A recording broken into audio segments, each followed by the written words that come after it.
And if this case has to go back up to the Supreme Court and come back down, it is only going to shake the public's faith in the Nevada legal system even more than it already is today. The extremely unusual circumstances of this case have already drawn significant media scrutiny and scrutiny of the Nevada legal system.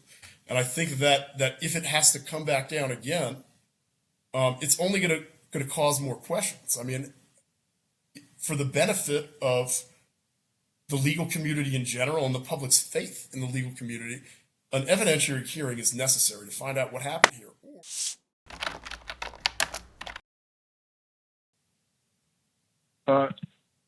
Okay, Mr. McAvoyAmaya, are you present? I am present, Your Honor. Good morning to you. And is it Alexander Chen? Are you present? I'm here as well, Judge. Thank you. Good morning. And we have a clerk. Eileen told me the name, but I'm sorry. Who is the clerk, please? Luisa Garcia. Good morning, Luisa, Ms. Garcia. And we have a court reporter, correct? Yes, Judge. Court reporter Angelica Michaud. Thank you. And is Mr. Brown present, the petitioner? Your Honor, you instructed that we would have no parties here today, just be the lawyers arguing whether or not an evidentiary hearing would be held. So he is not here today. Okay. I just wanted to check. Thank you. All right, we're present on case number A-19-790063-W. This is a petition for post-conviction writ of habeas corpus, the first, I'm going to call it the first hearing pursuant to NRS 34, etc. My name is Steve Kosach. I'm a senior district court judge for the state of Nevada, and I am conducting this hearing as I'll call it the first evidentiary hearing with Mr.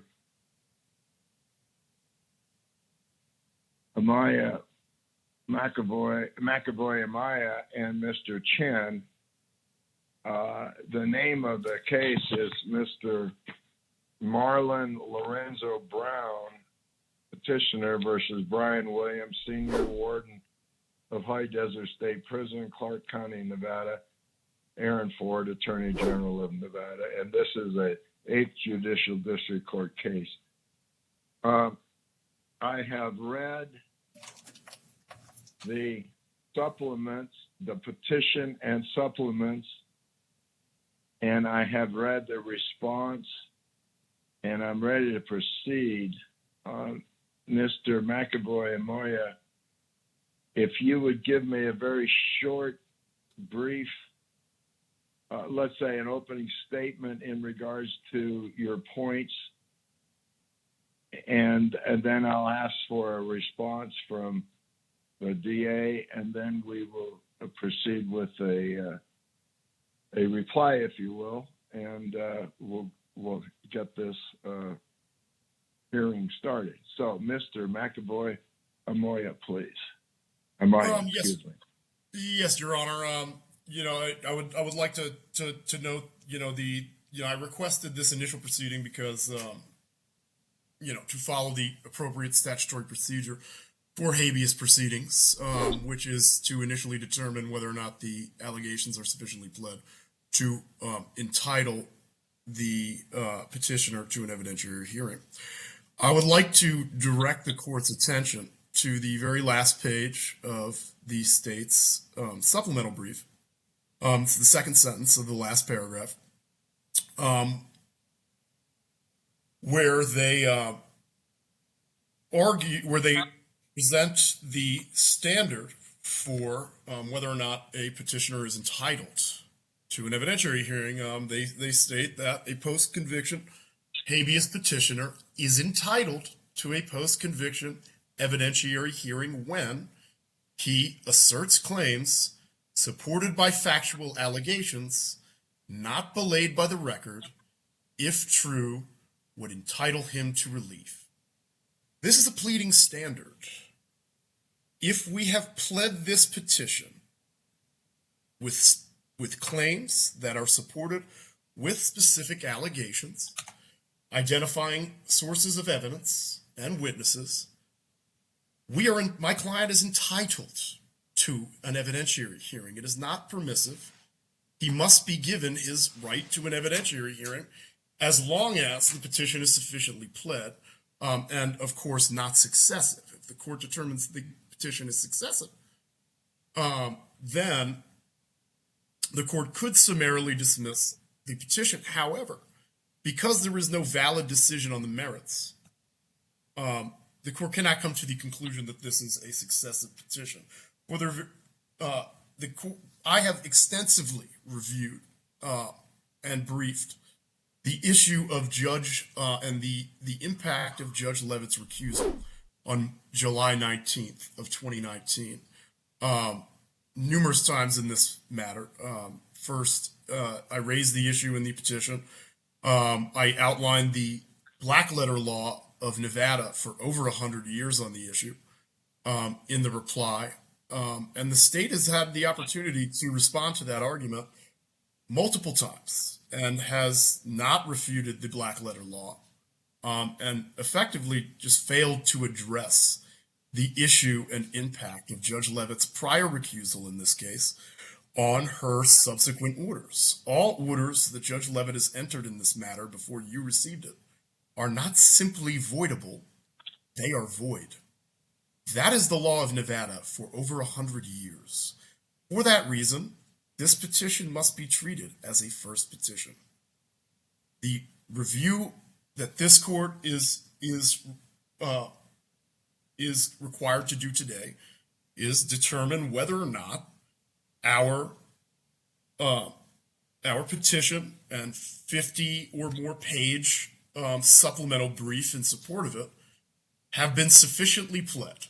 Identify specific witnesses, identify specific facts, which, if true, would entitle my client to relief.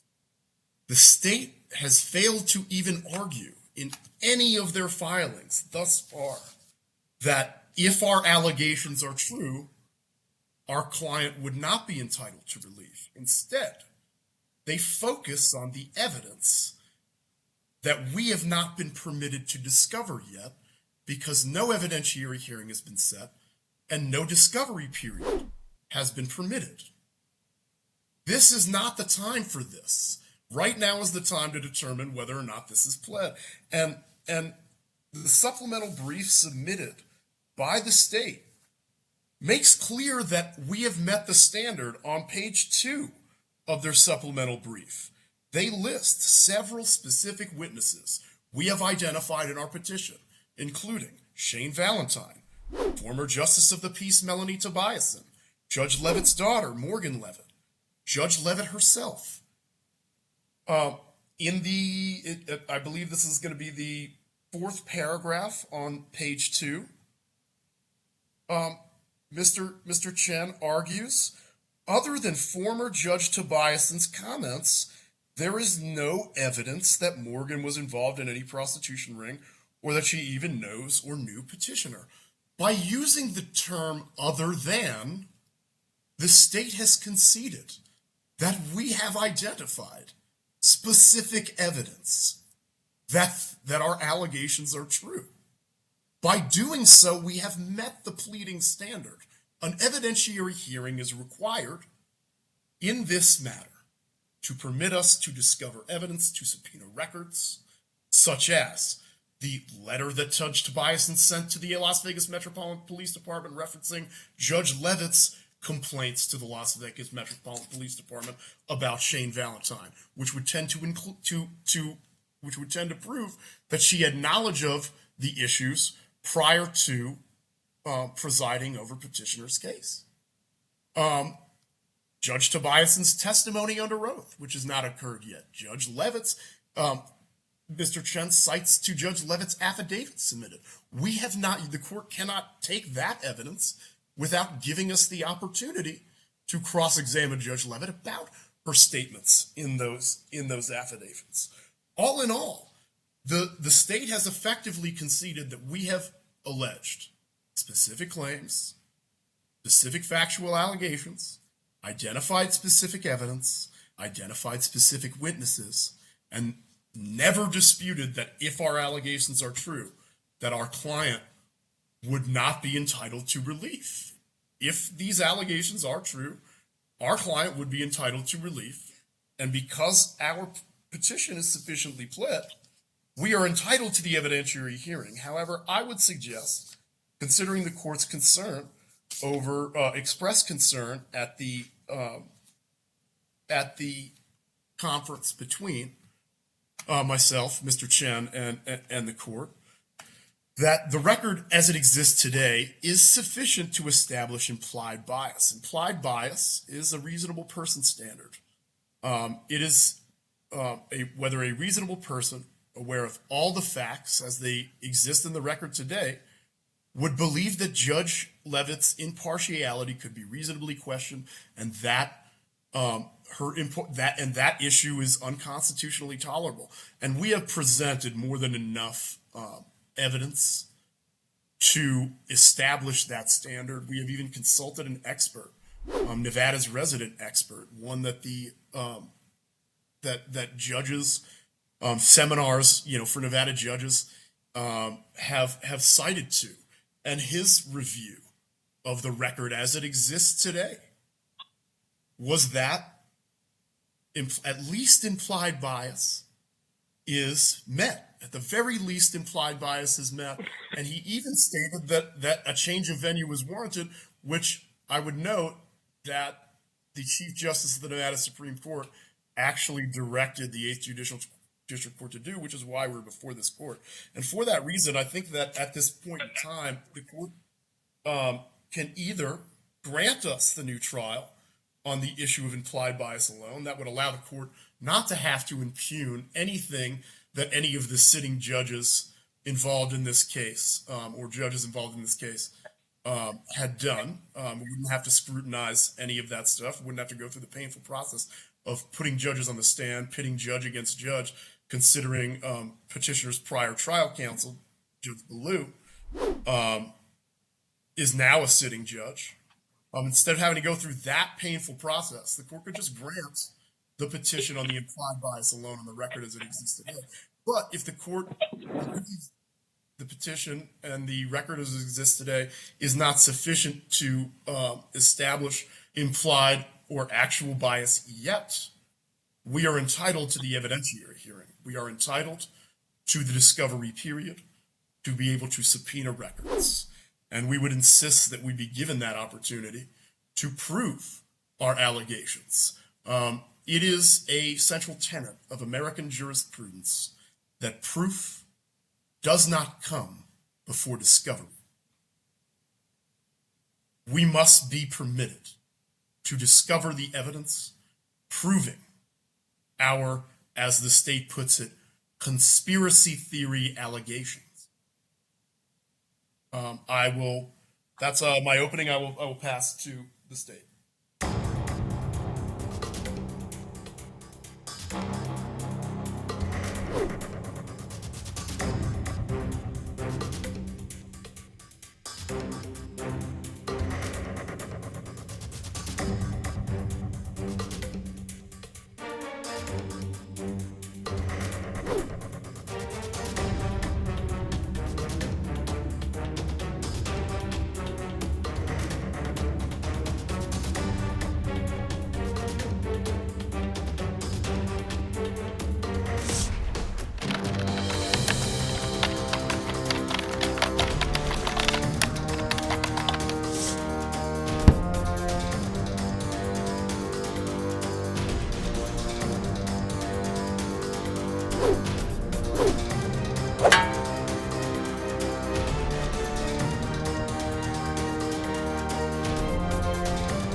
Okay, why don't you give me the statute?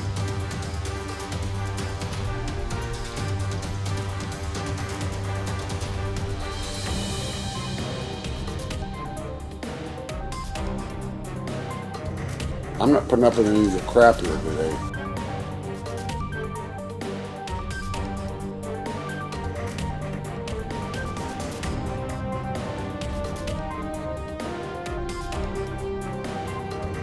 The court will take this matter under submission.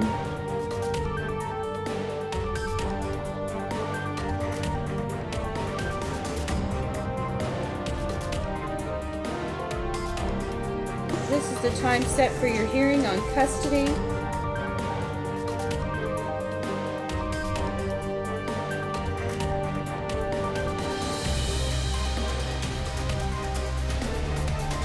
Don't unpack. That's not what today's hearing's for.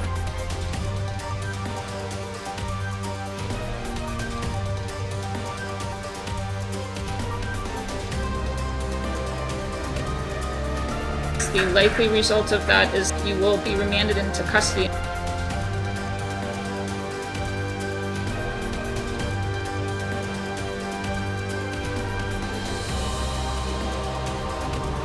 Okay, and are you opposing that?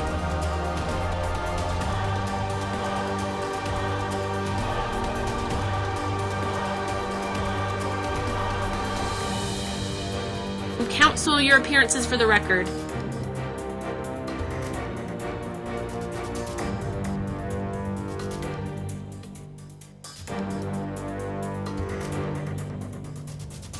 Thank you.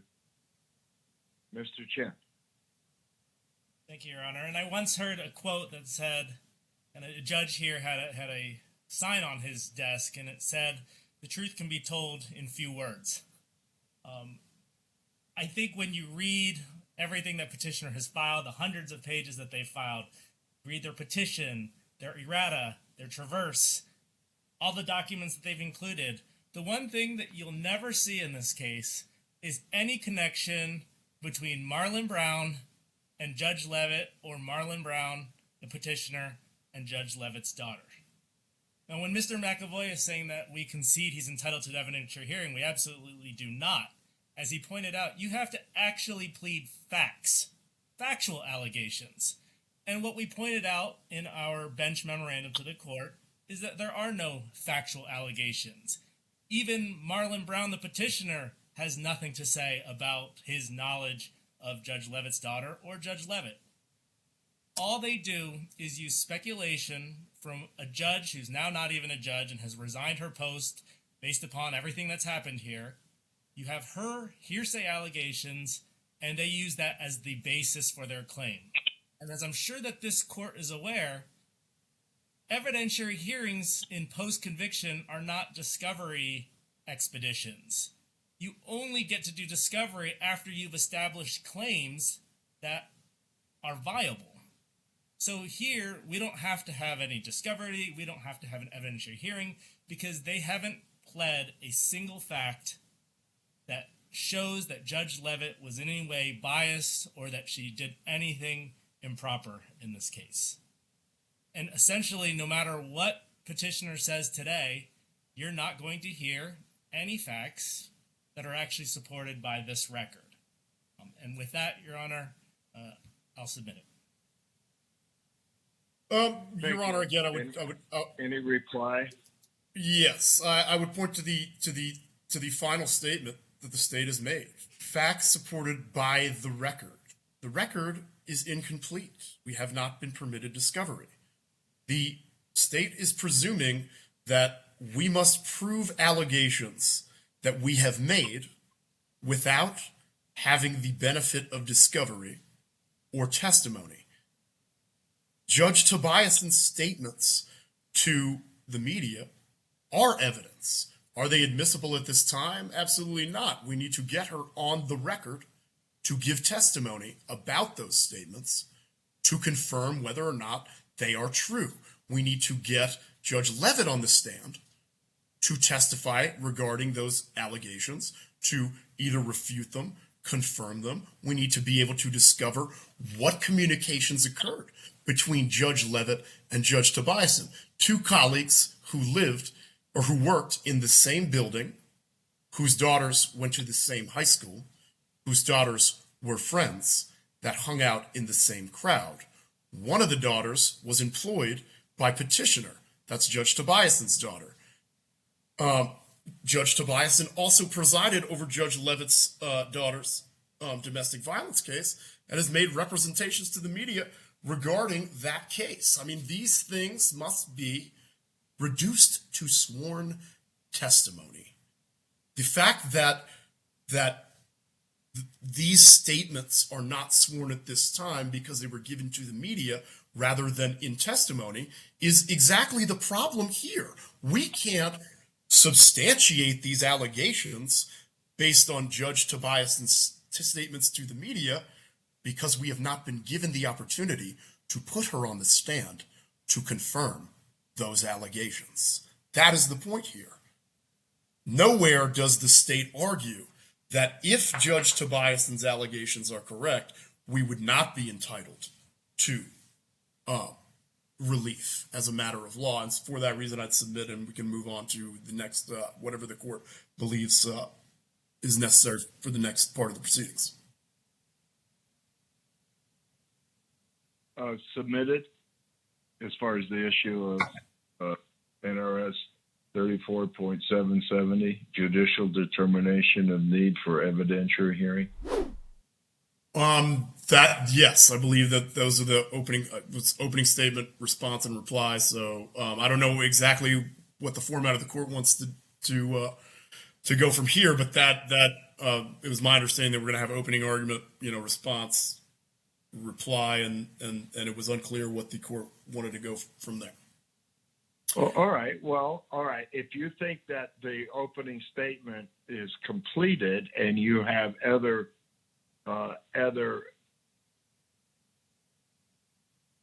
statements and evidence to present to me, go ahead.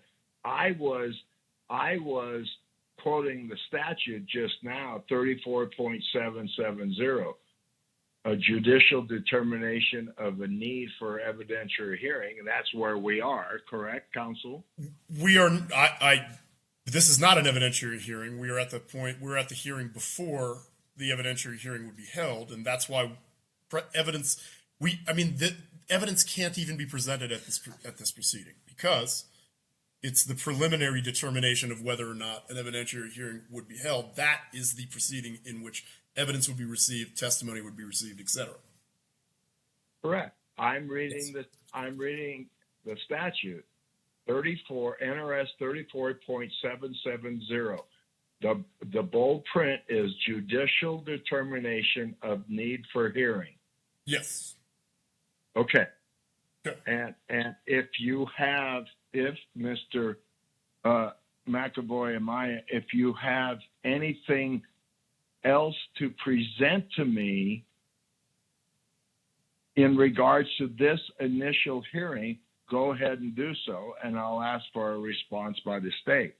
If you feel that you've convinced me by the opening statement that you have presented sufficient evidence for me to declare a hearing, then have you submitted it? And I'll ask the state the same thing.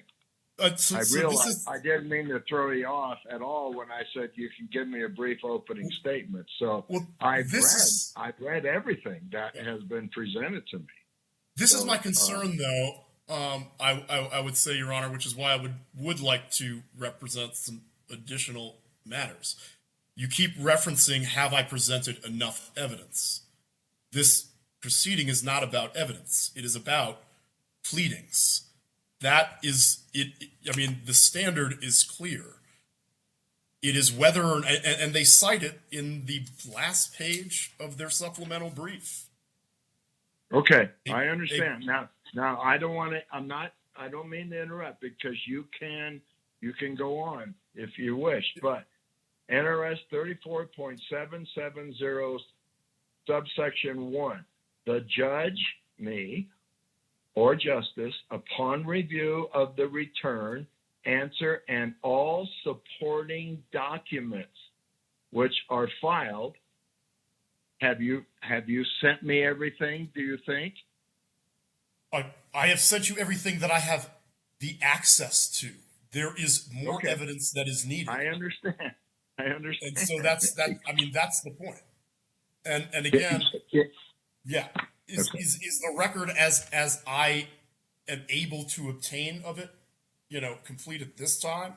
I mean, yes, I do not have the discovery, devices at my disposal currently to obtain the rest of the evidence that is necessary. This record is not complete at all. And again, the interpretation of that statute is, to the extent the petitioner advanced merely naked allegations, a petition for habeas corpus and supplemental brief in support will not entitle the appellant to evidentiary hearing. That's the ruling from Valancourt. To entitle a defendant to an evidentiary hearing, a post-conviction petition must set out a factual background, name witnesses or other sources of evidence demonstrating entitlement to relief. That is the rule from Hargrove. When a petition and supplemental authorities raises allegations supported by factual claims that are not belayed by the record, the right to evidentiary hearing attaches. And so I'm kind of the issue that I'm having here is the notion that we have to present complete proof of all of our allegations. That is not the review. The review is, are the allegations supported by specific facts? If those specific facts are true, not if we have proved them today, but if they are true, would it entitle our client to relief? That is absolutely the case. It's never disputed by the state. And so for that reason, the right to evidentiary hearing has attached. And for that reason, we should move forward to evidentiary hearing, unless, of course, the court believes this is enough for implied bias. Okay. Now, Mr. Chen, would you respond to those last statements when I specifically read the statute? Yes, Your Honor. And the statute says that the court is to consider all supporting documents. And I think that's where this court should rule that there is no need for an evidentiary hearing, because despite over 300, I think it was 700 pages actually of documents that have been filed in this case, and looking at all of them, there's still no reason for an evidentiary hearing. He correctly cites the case of Hargrove, which says that if the rest of the information is belied by the record, you don't need an evidentiary hearing. And I would say that everything that petitioner presents in his petition is belied by the record. The whole reason that they think that they're entitled to the relief on this petition is because they're making an accusation that somehow Judge Leavitt was biased in what she did. But if you actually look at everything, and these are the supporting documents in NRS 34.770, which the court cites, you'll see that there was no bias. Judge Leavitt has filed multiple sworn affidavits in this case saying that she doesn't know the petitioner. She didn't treat him differently. Petitioner doesn't know her daughter. These are all things that are said. Even if you believe Judge Tobiason's version of events, even if you take everything that Judge Tobiason said as absolutely true, they still wouldn't be entitled to an evidentiary hearing, because even her statements don't present enough facts that would warrant an evidentiary hearing of judicial bias. And when we're talking about judicial bias here, I do want to just point out, Your Honor, that the reason that they, in multiple appeals and petitions, have cited that Judge Leavitt is biased is based on her ruling that the petitioner would not be entitled to a guilty by reason of insanity instruction. That's their sole basis for saying that somehow Judge Leavitt was biased. And I've pulled the transcript from that hearing, which is attached with all the material that's been filed in this case. And I just want to point out briefly, Your Honor, some of the things that defense counsel did at trial and the reason which Judge Leavitt denied that instruction.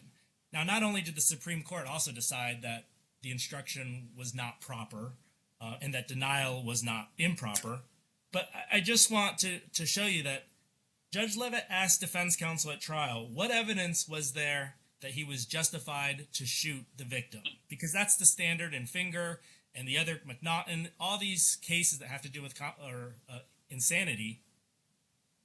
You have to show that there was a delusion, and that the delusion, if believed, would justify the actions he took. Judge Levitt asked, what was he justified in shooting Margaret? The defense attorney says, we don't know what his delusion is. These are factual questions for the jury. So Judge Levitt continues to press on, and she continues to ask him, well, I'm still not hearing how he was justified in shooting her. And this is the defense's response. I disagree, Judge.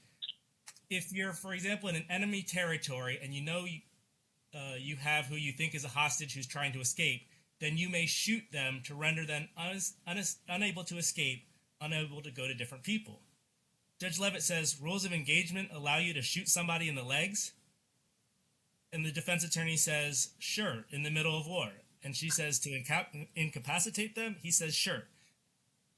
This conversation between Judge Levitt and the defense counsel, both of them, goes on for much longer. And basically, there was no evidence of rules of engagement that would allow you to indiscriminately shoot people. And so Judge Levitt basically said, there's no evidence of that. I'm not going to allow you to have a guilty by reason of insanity instruction. That's their sole basis of claiming that she was biased. And when you look at the record, you see that there's nothing in there that Judge Levitt did improperly. She was following the law. She was giving defense counsel an opportunity to convince her that an instruction was appropriate, and they simply made up things about rules of engagement in the military. I would also just point out, Your Honor, that they're not entitled to an evidentiary hearing simply because they make any allegation. For instance, I know that the court has prior military service. The defendant in this case had prior military service. Mr. McAvoyAmaya had some service. I can't come into court today and basically say, I want everybody in this case disqualified simply because you all have a military connection. And I'm entitled to an evidentiary hearing to try to figure out how much of a connection you have because you all served in the military. I would hope that any court, if I made that argument, would deny it outright, saying that has nothing to do with why we're here, and you're not going to just have a fishing expedition hearing to try to prove that.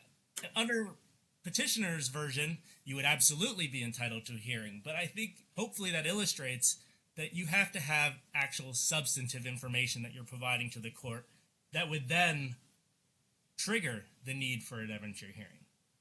I do want to just touch on this expert that petitioner is relying upon too. They're saying that Jeffrey Stemple, and he's included emails between himself and Professor Stemple about being I believe he just worded that he was the preeminent expert on judicial biases. One thing that petitioner doesn't include in the hundreds of pages that he gave to the court is the curriculum vitae or resume of this professor. And if you look at this professor's work, you'll see that his expertise apparently is in contracts and civil procedure. If you look at the hundreds of articles that he's written, they all have to do with insurance and civil procedure. He did write one article in the Nevada Lawyer. So, the magazine that they send out to all barred attorneys, this one right here, I know your judge is on the phone, but they send this to every licensed attorney. He wrote one article that says the difference between federal and state judge, I believe, recusals or something like that. That's the only thing that he's written on the topic. So to declare him an expert, I think is laughable. I think it's offensive. I think it's misleading. And I would almost dare the court to go look at the resume of this individual because he has no basis to weigh in on this type of case. It's not his expertise, and he simply opines on something that he has absolutely no knowledge of. So that's the expert to which they rely. Again, I think when you start looking at all the supporting documents, Judge, there's just no reason for us to have an evidentiary hearing in this matter. Thank you. Now, the state has submitted Mr. McAvoyAmaya. Anything further before you submit? I do, because the state has misrepresented a whole bunch of stuff about this petition.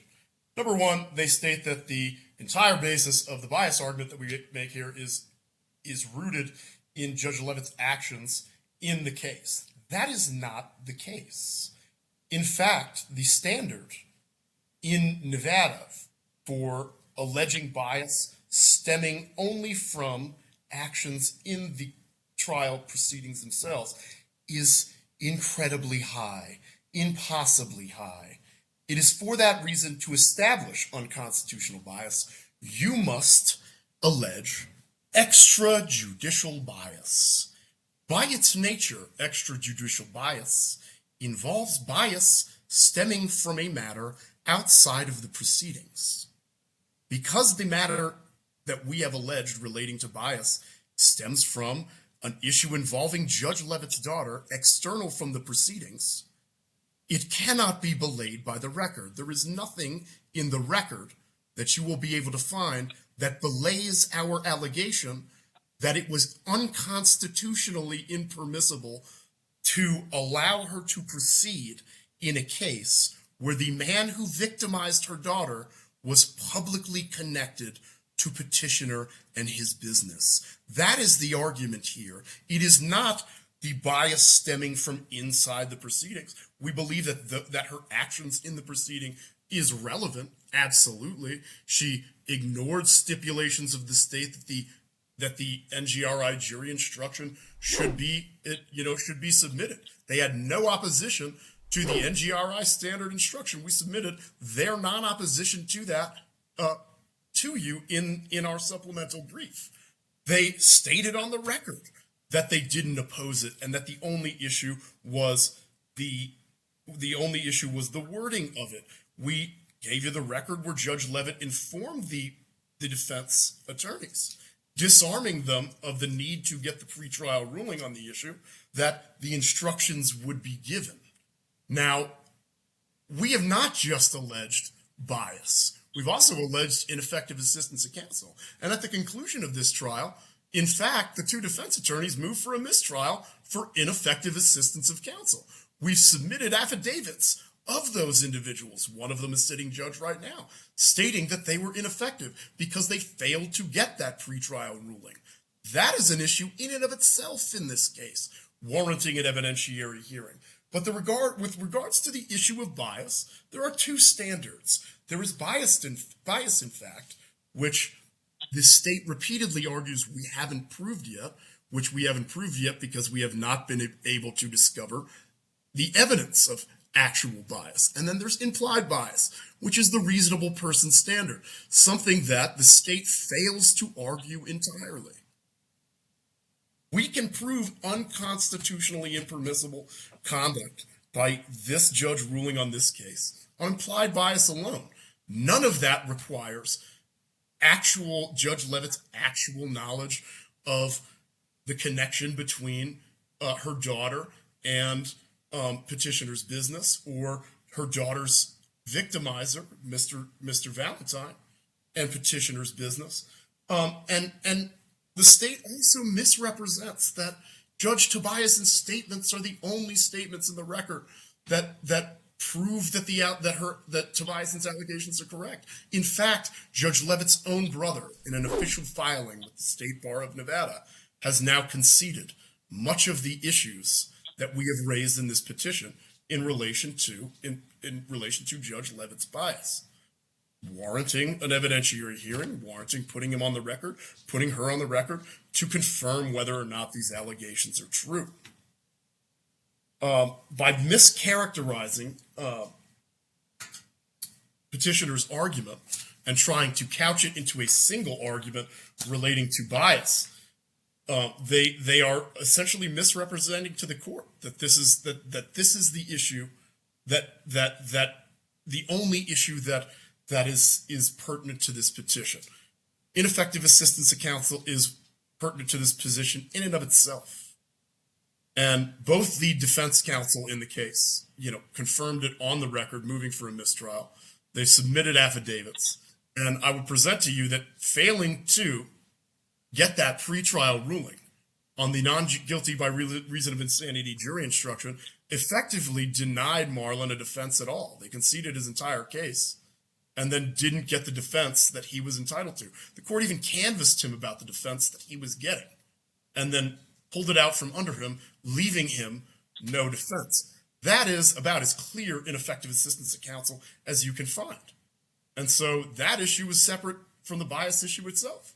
And so the issues of trying to couch this in solely related to Judge Levitt's actions during the trial is entirely incorrect. And in fact, that is why petitioner's prior counsel, Craig Mueller, raised the issue of extrajudicial bias in the direct appeal, which Judge Levitt then moved herself to strike, and has later one of her family members who wrote that motion has conceded that much of what was included in that motion is false now. These issues are serious issues of fact that must be allowed to be discovered. Witnesses must be allowed to be called and questioned about what has gone on in this case, unless, of course, the court wants to take Judge Levitt's own word for it in the two separate orders that she recused from this case and from the criminal case for implied bias. I mean, she has herself conceded implied bias applies. And so based on her own rulings, her own minute orders recusing from both cases, this court could just take that word for it, that the issues of, impropriety and implied bias are unconstitutionally impermissible, and order a new trial based on those formal orders she entered herself. But if the court doesn't believe that Judge Levitt's own minute orders entered in the case saying that implied bias applies is sufficient evidence to establish applied bias, we request that we be given the ability to subpoena records from the Las Vegas Metropolitan Police Department, subpoena records from Judge Levitt, subpoena records from Judge Levitt's chambers regarding the service of her recusals and the concealment of it to the reviewing judge, Judge Bell. Subpoena records from the Nevada Current, all relating to this source of actual bias to prove the actual bias allegations. Again, proof does not come before discovery. And the record as it exists today is incomplete.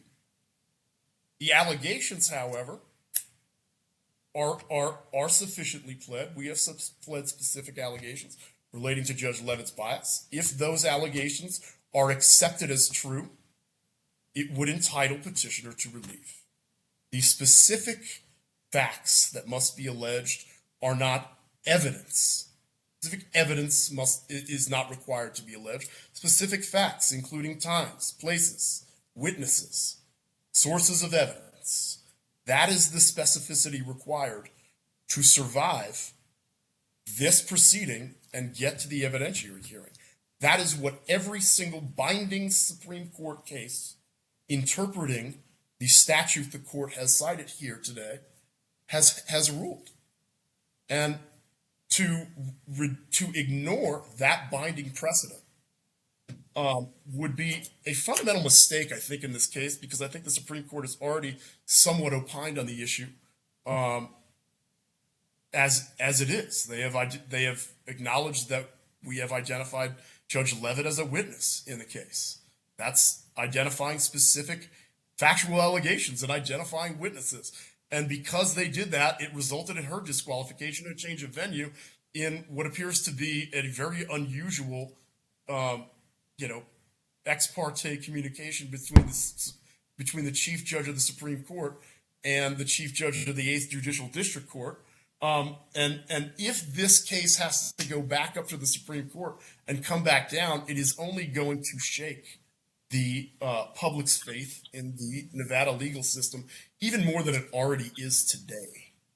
The extremely unusual circumstances of this case have already drawn significant media scrutiny and scrutiny of the Nevada legal system. And I think that if it has to come back down again, it's only going to cause more questions. I mean, for the benefit of the legal community in general and the public's faith in the legal community, an evidentiary hearing is necessary to find out what happened here, or the record, we believe, presents sufficient evidence of implied bias. To prove actual bias or bias in fact, again, we need more discovery. Well, thank you. I conclude. I thank both of you for your arguments, Mr. McAvoyAmaya. I've really never seen as extensive research and allegations and thought process. I totally trust that you think that you can prove. You've mentioned it on many occasions in this hearing and in your papers, and I respect that as a human being.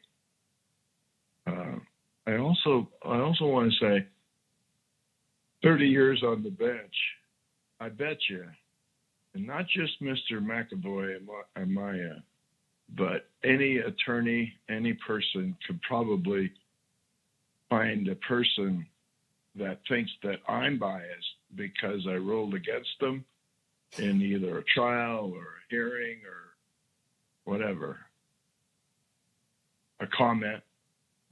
And I think we're in that area of society right this moment.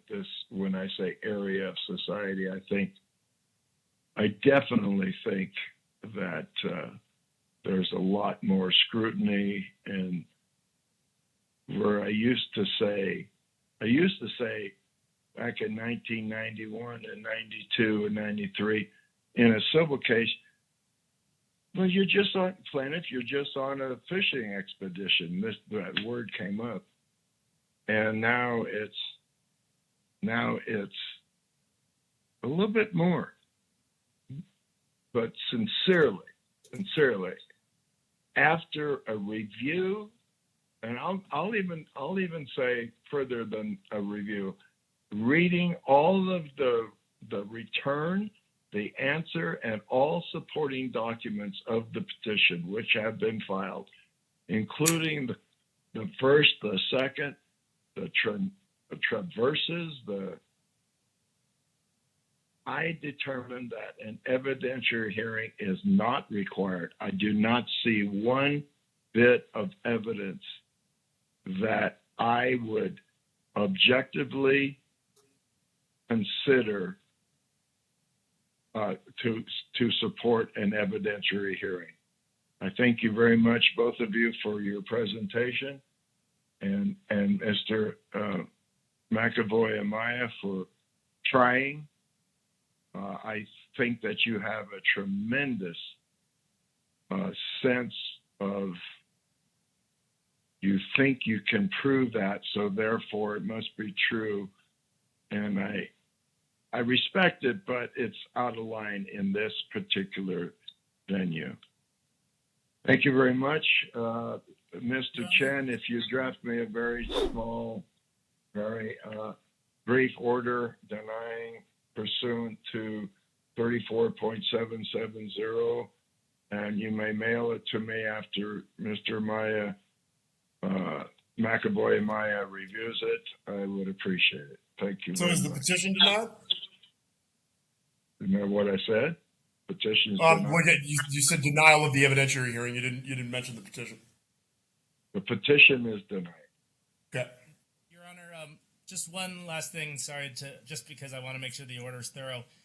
Is the court making any determination as to whether this is a successive pleading or not? Because I do believe there were kind of two parts to what would be required in an order of denial.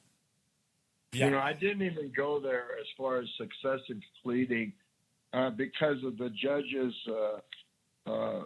when she first got the case.